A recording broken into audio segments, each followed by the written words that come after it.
everyone.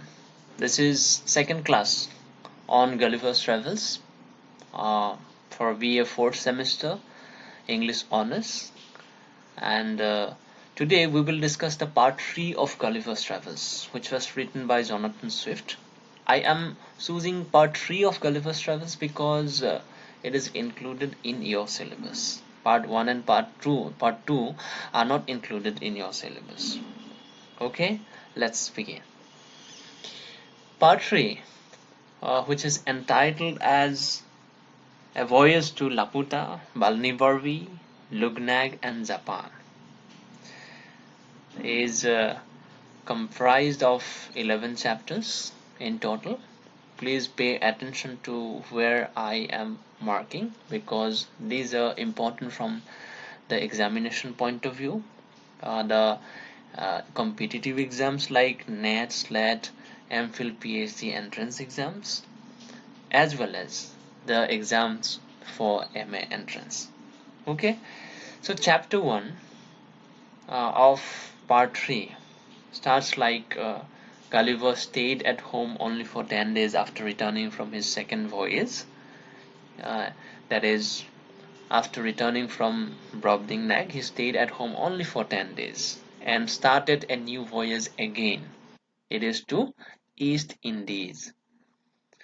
Here, he was attacked by pirates, but he was not killed, but abandoned by them, sending him out to the sea in a small boat, which the food only for 4 days.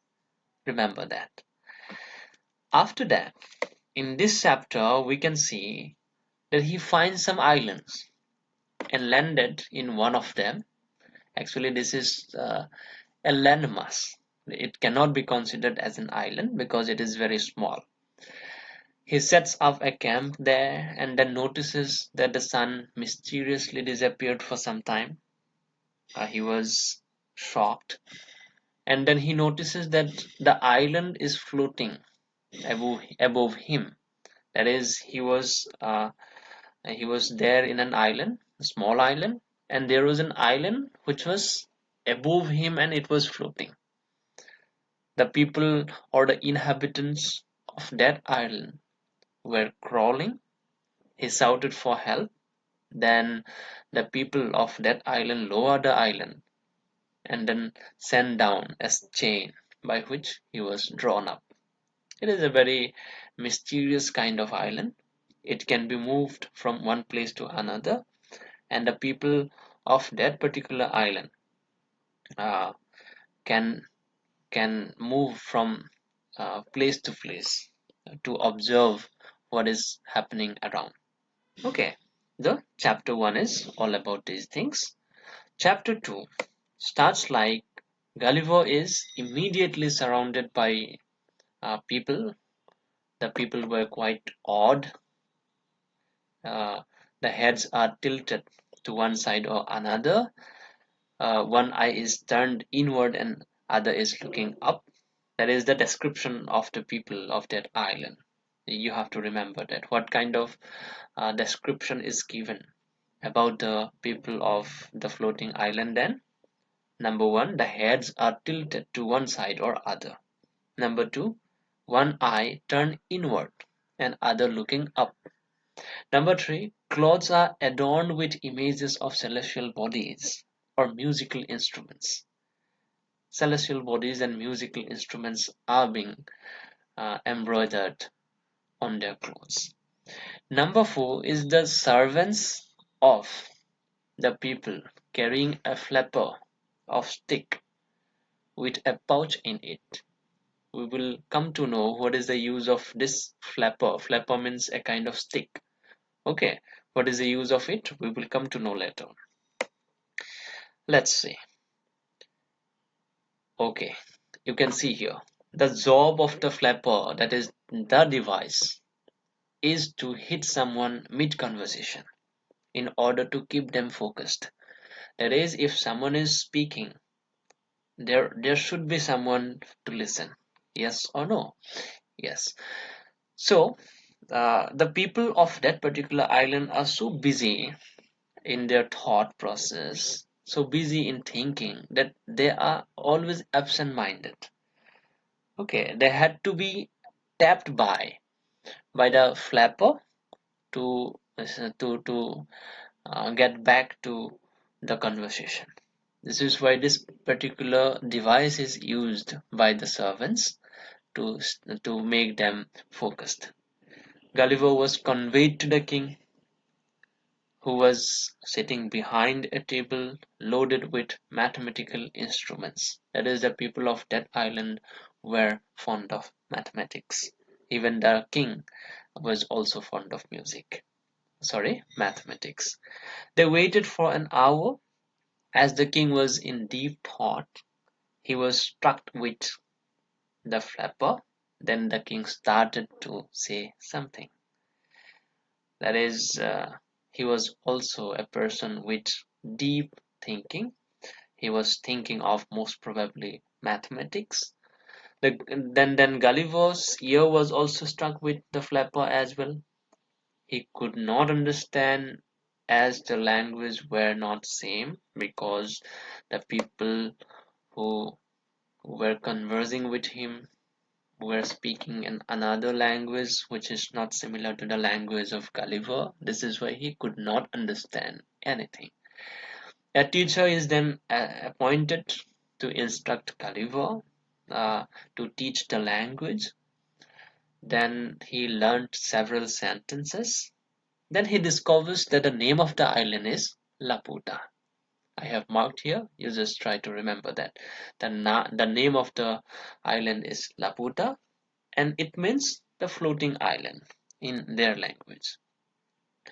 Then a tailor is sent to provide him new clothes. Then the king orders the island to be moved from that place. Okay, the island is then taken to the point above the capital city of that particular kingdom. The capital city, the name of the capital city was Lagado. Now you have to remember the names of uh, such kind of things. Laputa, Lagado. Oh, okay. And on the way, the king's people were collecting petitions from the subjects with the help of ropes sent down to the lands below. That is, they were collecting the tax, they were collecting some kind of notices, some kind of important things from the subjects which were residing near the island. The language of Laputans relies heavily on mathematical and musical concepts. I have already told you that they were fond of music, they were fond of mathematics. This is why uh, uh, the influence on language also can be seen, as they value these theoretical disciplines above everything. Okay, so the chapter 2 continues.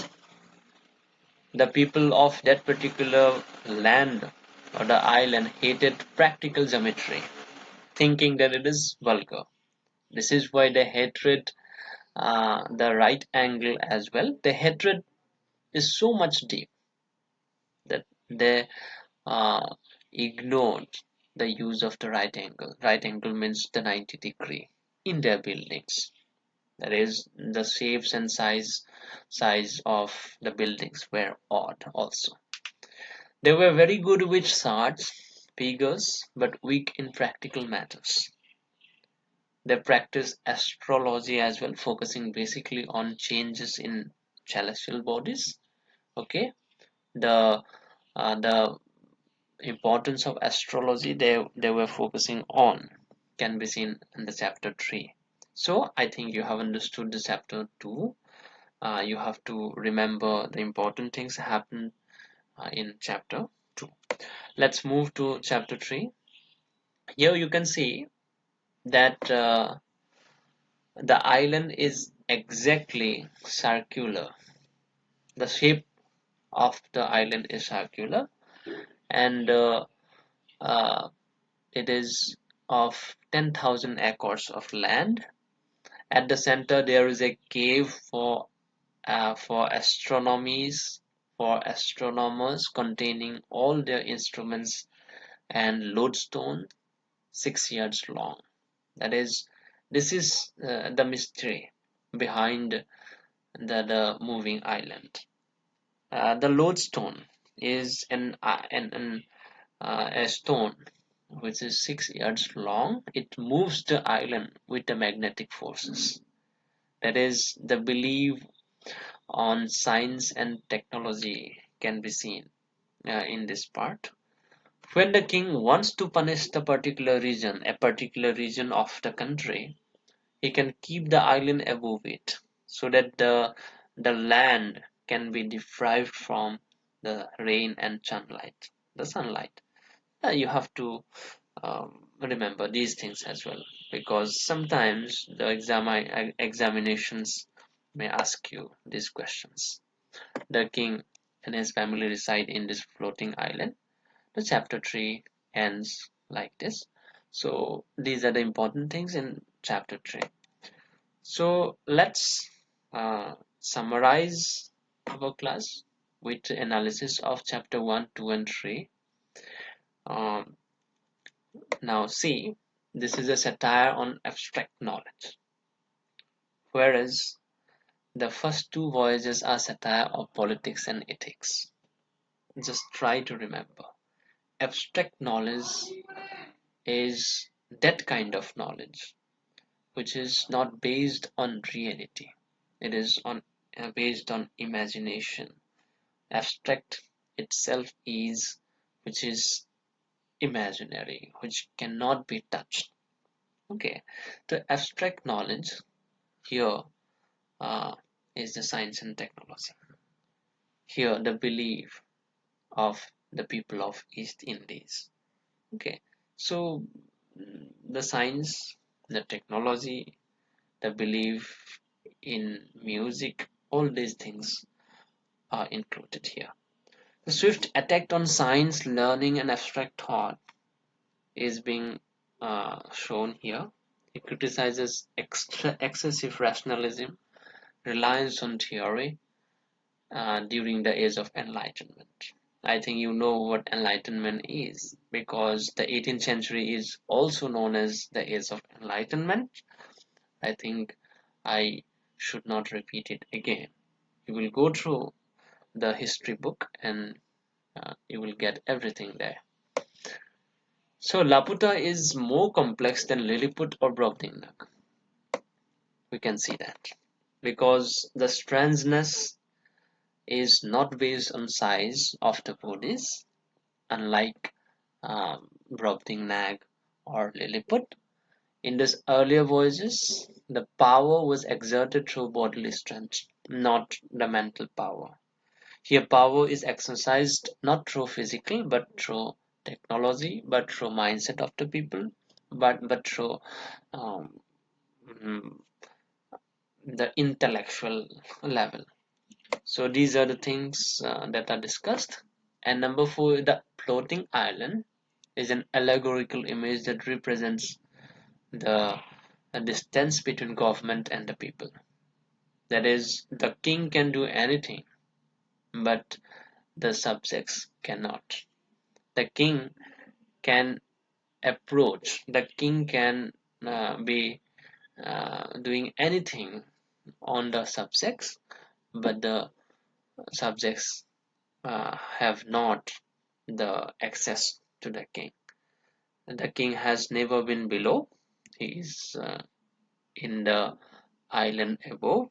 That is, the government is also not easily accessible to the subjects. So these are the things in chapter 1, 2 and 3 of Gulliver's Travels, book number 3. Okay, I think you have understood what I have told. Thank you so much.